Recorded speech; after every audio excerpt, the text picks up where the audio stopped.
Cambodia എങ്ങനെയാണ്? കംബോഡിയയിൽ സാറിൻ്റെ അനുഭവം എന്താണ്? കംബോഡിയയെ പറ്റി നമുക്ക് എന്താണ് സംസാരിക്കേണ്ടത്? കംബോഡിയ ഒരു അനുഭവം തന്നെയായിരുന്നു. കേരളത്തിൻ്റെ ഒരു രൂപമാറ്റമാണ് അവിടെ കാണാൻ സാധിക്കും. നമ്മുടെ പോലത്തെ കാലാവസ്ഥ, മഴ, മാങ്ങ, തേങ്ങ, കവുങ്ങ്, കാർഡമം, ഏലം, ഇത് നമ്മുടെ ഭൂപ്രകൃതി ഏകദേശം ഒക്കെ ഇത് തന്നെയാണ്. ഇത്രമാത്രം വൃക്ഷങ്ങളില്ല. പക്ഷേ ഉള്ളതൊക്കെ നമ്മുടെ തന്നെ. ചക്ക, രാവിലെ അവരെന്താ കഴിക്കാന്നറിയാമോ? ഞാൻ 3 ചാൻസ് തരാം, കറക്റ്റ് ആയിട്ട് പറഞ്ഞാൽ.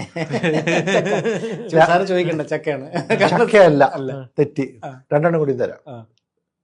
ഗോവിന്ദൻകുട്ടി, സതീശൻ. കപ്പയോ അല്ല.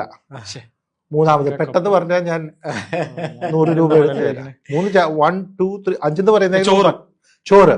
അടുത്ത് വന്നു കഞ്ഞി. കഞ്ഞി എന്ന് മാത്രമല്ല, അവര് അതിനെന്താ പറയാന്നറിയാമോ? കഞ്ഞിന്ന്. വിശ്വസിക്കാൻ പറ്റിയില്ല. അവിടുത്തെ ലാംഗ്വേജ് കെമേർ എന്ന് പറയും. നമ്മുടെ കേരളത്തിലുള്ളവരെ മലയാളികൾ എന്ന് വിളിക്കുന്ന പോലെ കംബോഡിയയിലുള്ളവരെ കെമേഴ്സ് എന്നാ വിളിക്കുക. അവർ നമ്മുടെ ഭാഷ, കേരളത്തിലെ ഭാഷ മലയാളമാണല്ലോ, വലിയ ബന്ധമില്ല കേരളവും മലയാളവും കേൾക്കാനായിട്ട്. അതേപോലെ കംബോഡിയയിലത്തെ ഭാഷ കെമേറാണ്.